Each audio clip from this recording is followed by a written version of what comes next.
미국을 방문 중인 김무성 대표, 큰절, 외교 이런 걸로 여러 가지를 지금 보여주고 있는 그런 상황인데 이런 와중에 일본의 역사 왜곡에 대해서 미국에 쓴소리를 했다고 합니다. 어떤 얘기인지 자세히 그 배경까지 짚어보겠습니다. 그리고 부산에 출마 안 하겠다고 했죠. 문재인 대표. 그런데 누군가 부산으로 당신이 출마해라 이런 얘기를 했다고 합니다. 정치권 이야기 저희가 오늘 핵심적인 내용만 정리를 해드리도록 하겠습니다.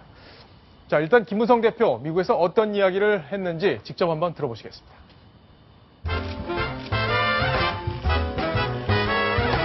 한국과 미국은 한국전쟁 기간 동안 함께 피를 흘린 전우였습니다. 이렇게 피로 맺은 전우에는 과거의 얘기가 아니라 현재 그리고 미래 한미 동맹의 정신적 근간이 되고 있습니다.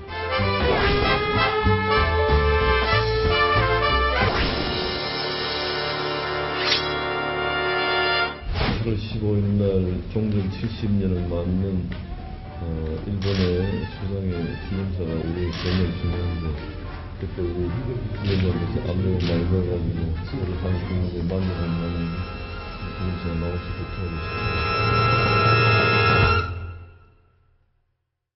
전 차장. 네.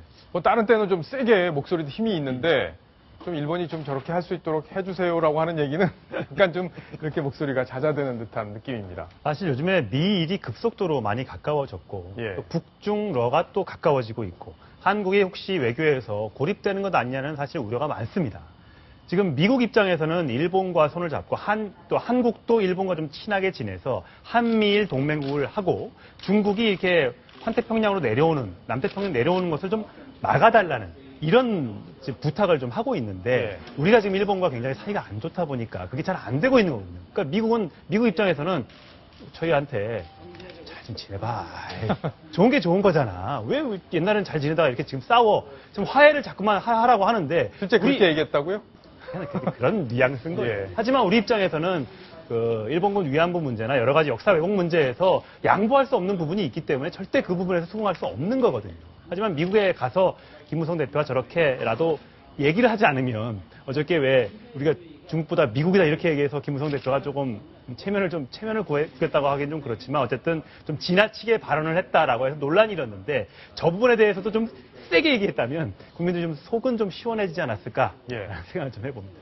박성훈 논설위원. 네. 근데 미국이 그동안 일본이 저렇게 계속 우리에게 망언을 하는 것, 또 역사적으로 도발을 하는 거에 대해서 미국이 그동안 관여를 직접적으로 한 적은 거의 없어 보입니다. 근데 김무성 대표가 저 자리에서 어쨌든 메시지를 전했기 때문에 미국에서도 여러 가지 생각을 할 것 같은데 어떻게 전망을 하십니까?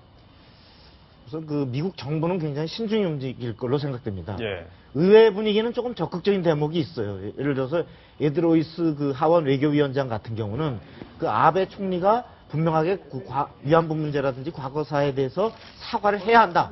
이렇게 강하게 얘기를 했습니다만 정작 그 국무부, 미국의 대외 정책을 총괄하는 국무부의 그 데니얼 러셀 그 아태 담당 차관보는 그 뭐라고 그랬냐 하면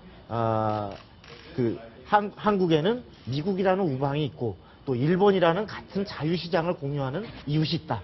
이렇게 얘기했습니다. 이 얘기는 당신들이 과거사 얘기를 자꾸 하는데 그것도 중요하지만 지금 미래를 보고 현재 우리의 이익을 보면 한미일 삼각 안보 동맹이 같은 자유시장이라는 가치 질서를 공유하고 또 일본도 지금 과거에 대해서 일정 부분은 그 침략에 대해서 사과하고 있지 않느냐. 그러니까 더 이상 과거에 붙들려 있지 말고 일본 입장을 편들어주는 거네요. 그렇습니다. 지금 아까 그 표현보다 더 적극적인 본색은 뭐였냐면 5월 달에 이 러셀 차관보가 뭐라 했냐면 그 아베에 대해서 아베도 과거 총리들처럼 일본의 과거에 대해서 사과를 하는 입장이다. 라고 말하자면 옹호하는 이러한 입장을 했는데 정작 아베 총리는 그 5월 달에 방미를 해서 위안부 문제나 한국의 과거사와 관련해서 일체 사과의 언급을 전혀 하지 않았습니다. 적이 없죠. 그렇게 볼 때 미국의 본심은, 미국 정부의 본심은 이 부분을 자꾸 과거사에 붙들려서 한국이 일본과 불화를 하는 것을 원치 않는다. 사실은 이런 속내기 때문에 이 부분에 대해서 김무성 대표의 요청에도 불구하고 국무부가 과연 8.15 담화를 앞두고 아베를 압력을 가해서 우리가 원하는 말하자면 과거사에 대해서 한국에 대해서까지도 위안부를 사과하는 이런 것까지를 행사할 것인가 굉장히 회의적인 시각이 많습니다. 그렇군요. 전 차장. 네. 다른 얘기 하나 좀 해봐야 될 텐데 김무성 대표가 오늘 사실은 존 케리 만나기로 하지 않았습니까? 국무부 장관인데 왜 못 만났다고 얘기가 나오는 건가요? 원래 이제 러셀 차관보를 먼저 만나고 예. 오후에 이제 존 케리 국무장관과도 만날 예정이었는데 이 이란 핵 협상 관련된 청문회가 있었는데 그게 좀 길어졌나 봅니다. 그래서 러셀 차관보와 만나고 있는 중간에 쪽지를 넣어서 오늘 김무성 대표와 만나기가 좀 어려울 것 같습니다라고 하면서 회동이 무산이 됐습니다. 그랬군요.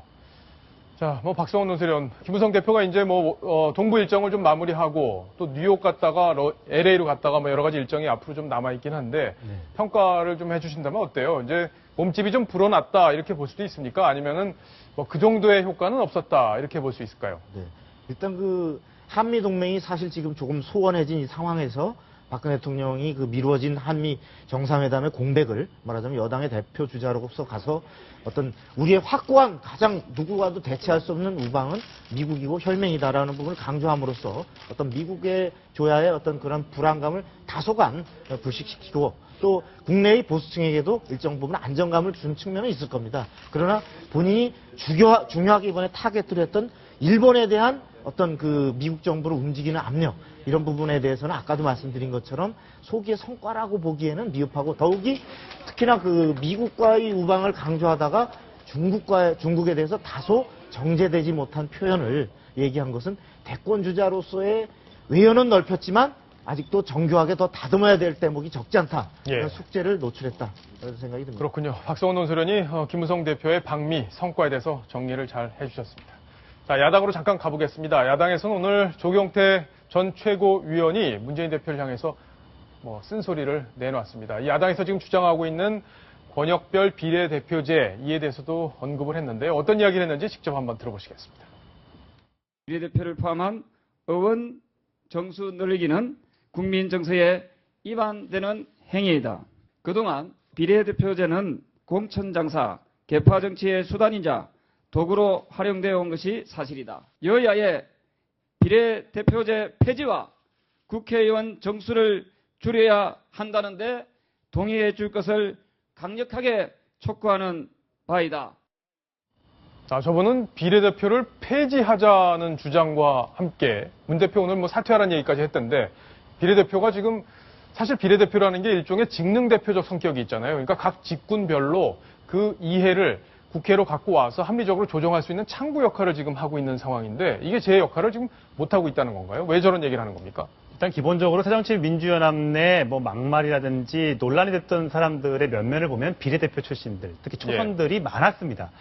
그러니까 사실 뭐 대부분 많은 부분이 이제 운동권 쪽 그 시민단체 활동을 했던 분들한테 비례대표를 주다 보니까 국회에 와서 많은 사고를 치고 있다. 과거에는 이제 또 비례대표가 뭐 전국구를 해가지고 돈 받고 뭐 10억 주면 지역구 주고 뭐 20억 주면 비례대표 주고 뭐 이런 얘기들이 있었지 않습니까? 지금은 그런 얘기들이 많이 사라졌습니다만 이런 부분에서 비례대표 문제의 제도적인 허점이 드러났기 때문에 이런 부분을 좀 줄여서 국회의원 정수를 늘릴 게 아니라 비례대표를 줄여서 국회의원 수를 줄이거나 아니면 그 국회의원 정수는 유지하되 비례대표를 줄이고 지역구를 늘리는 차원으로 가는 게 맞지 않겠느냐. 그러면서 오늘 저 발언을 한 것 같습니다. 그렇군요. 자, 손정혜 변호사. 뭐 사실 법조계에서도 많은 분들이 비례대표로 들어가기도 하고 손정혜 변호사 혹시 뭐 그런 제안이 왔는지 저는 잘 모르겠습니다만 어쨌든 비례대표가 제 기능을 못하고 있다는 데 대해서 국민들이 약간 동의는 하는 것 같습니다. 사실 비례대표의 본래적인 취지는 굉장히 좋습니다. 소수자라든지 직능별 대표, 뭐 장애인, 청년 여러 가지 사회의 다양한 의견을 수렴하는 게 국회가 돼야 되는데 이런 분들이 정치의 신인으로 오기에는 참 취약하기 때문에 비례대표제를 통해서 그런 의견을 조율해야 되는데 말하는 것처럼 어떤 대표 개인이 어떤 공천권 행사나 이런 것들로 변질되고 남용되기 때문에 이런 문제가 생깁니다. 그런데 이런 발언이 나온 시점이 혁신위에서 권역별 비례대표를 확대하자라고 한 이후에 나온 점에 대해서는 새정치연합 내부에서 비례대표제에 대해서 굉장히 악용에 대한 비판적인 자성의 목소리가 있다. 이런 부분에 대해서 어떻게 개선할지 먼저 해결하고 권역별 비례대표제나 이런 건 논의를 하는 것이 타당하다 그런 생각을 합니다. 그렇군요.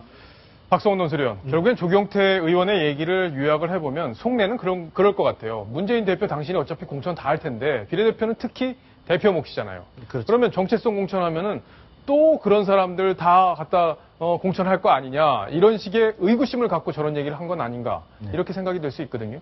그렇습니다. 그 비례대표가 그 엄밀하게 정말 직능 대표로 또 전문성을 대표하는 거냐라고 보면 현실은 지난 2012년 새정치연합의 공천을 보면 철저하게 친노 정체성 그리고 운동권 강경파들이 들어와가지고 그 대통령에게 국가의 원수 예. 원수라고 나쁜 뜻의 원수라는 그리고 표현까지 6.25 했었죠. 전쟁 영웅 백선엽 장군한테 민족의 반역자라고 일가를 한 또 의원 그리고 그 바로 대리 운전기사 폭행 사건에 연루된 의원 이런 의원들이 다 그런 경로로 결국은 당 지도부가 어떤 자기 사람들을 갖다가 충원하느냐에 하나의 돌격대로 결국 쓰지 않았느냐. 예. 이런 비례대표는 오히려 없어져야 한다. 이렇게 하면서 지금 그러한 것을 자꾸 오히려 확대하려고 하는 문재인 대표는 오히려 이번 그 공천에서 다시 패권주의를 행사하지 말고 물러나라 이렇게까지 다시 잠재된 그 사퇴 요구까지 들고 나온 것 같습니다. 예.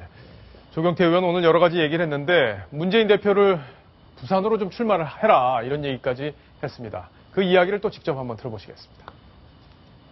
문재인 대표는 부산 출마를 포기했습니다. 본인은 출마하지 않으면서 지역주의를 극복하겠다. 그럼 지역주의를 유령이 극복할 수 있겠습니까? 말만 내려놓지 마시고 기득권 다 내려놓으시고 그리고 본인이 최근에 내년 총선과 관련해서 장렬히 산화하겠다 했습니다. 부산 출마를 통해서 장렬히 산화하는 그런 모습을 보여주길 바랍니다. 부산 가서 이기라는 게 아니라 장렬히 산화하라고 그러네요. 그죠? 가서 부산 가서 떨어지란 얘기나 비슷하게 들리는데요. 사실 2012년 총선에서는 문재인 대표의 부산 출마가 상당 부분 당에 그나마 어떤 지지율을 끌어올리는데 힘이 됐죠.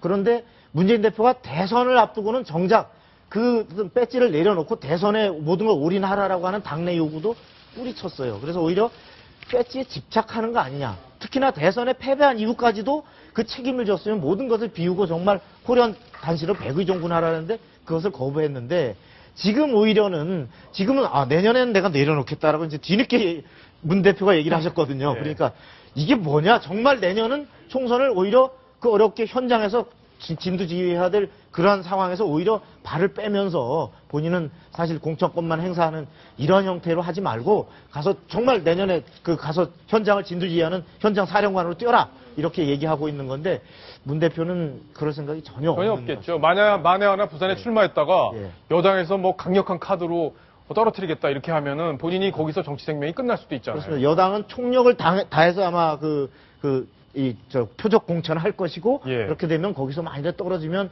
아이고 엄청난 브레이크가 걸리는 거죠 대선에. 네, 알겠습니다. 그 이재명 시장 얘기를 또 하나 해봐야 될 텐데, 자, 이 셀프 디스, 이 야당에서 지금 벌어지고 있는 일입니다. 내가 지금 뭘 잘못했으니까 나 이런 거 잘못했어요라고 스스로 고백하는 어떤 그런 퍼포먼스를 지금 야당이 하고 있죠. 근데 이재명 성남시장이 재밌는 얘기를 했다고 하는데요. 직접 한번 이야기를 들어보겠습니다. 못생겨서 죄송합니다.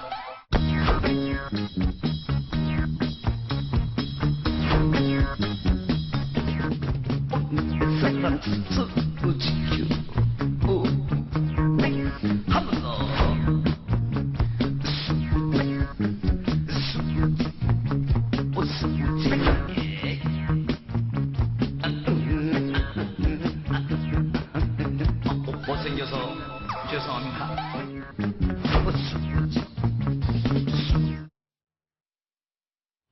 전 차장. 예. 결국에는 셀프 디스 하라고 그랬더니 반성하라고 그랬더니 너무 잘해서 죄송합니다 이렇게 한 거네요. 1번 타자가 문재인, 2번 타자 박지원, 3번 타자부터는 클리업 트리오기 때문에 좀 센 선수가 나와야 되지 않겠습니까? 네. 최소한 안희정 지사 정도는 나와줘서 뭘 해서 죄송합니다 이래야 되는데 갑자기 이제 성남시장이 나오니까 힘이 쭉 빠지는데 내년 총선에 나가지 않겠습니다. 성남을 위해서 아직 할 일이 많기 때문입니다. 도움을 드리지 못해 죄송합니다. 모르겠습니다. 성남 시민들은 관심이 있는지 모르겠습니다만 일반 시민들이 이재명 성남시장의 내년 총선 출마가 얼마나 관심이 있는지는 저도 잘 모르겠습니다. 예. 아니 근데 지금 그 이재명 시장의 셀프 디스에서의 압권은 성남 시민만 챙겨서 죄송합니다예요. 예. 이거는 바로 가장 뭐라 그러죠? 왜 자기 자랑 가장 많이 하는 저건데 정말 나는 이렇게 성남 시민만을 사랑하니까 성남 시민 여러분 죄송합니다. 너무 사랑해서 너무 맛있는 거 여러분한테 못 팔아서 예. 여기만 팔아서 죄송합니다 하고 비슷한 뉘앙스로 들려요. 그러니까 저 얘기는 셀프 디스가 아니라 제가 보기에는 그러니까 아주 돌려치기 자기 자화자찬이 정말 그득하고 넘치는데 예. 저걸 어떻게 홍보위원장이 저거를 하라고 했는지가 제가 잘 이해가 안 되는데 예. 오히려 그냥 너무 제가 노이즈 마케팅을 너무 악용해서 죄송합니다. 뭐 이러면 차라리 제가 셀프 디스라고 그러게요. 보겠는데 그동안 성남 시민만 챙겨야 되는데 괜히 예. 청와대 자꾸 물고 늘어지고 뭐 그렇습니다. 청와대 잘못한 거 비판할 수 있지만 네. 좀 과하게 네. 중앙정치에 개입하는 듯한 모양을 그동안 보여줬기 때문에 그에 대한 셀프 디스를 했다면 오히려 진정성이 느껴졌을 텐데 전혀 다른 이야기를 했기 때문에 논란이 됐었습니다. 제가 만약 한마디를 해준다면 예. 셀프 디스를 한다면 공짜 좋아해 죄송합니다. 뭐 이런 거 하고 싶습니다. 예. 왜냐하면 그동안 무상급식이라든지 무상 산후조리원, 무상 교복 이런 무상 시리즈를 유행시키면서 굉장히 인터넷에서 화제가 됐었거든요. 세상에 공짜는 없습니다. 네, 알겠습니다. 자, 정치권 이야기 여기서 정리하고요. 다음 소식 아주 가슴 따뜻한 이야기가 기다리고 있습니다. 순위 먼저 확인합니다.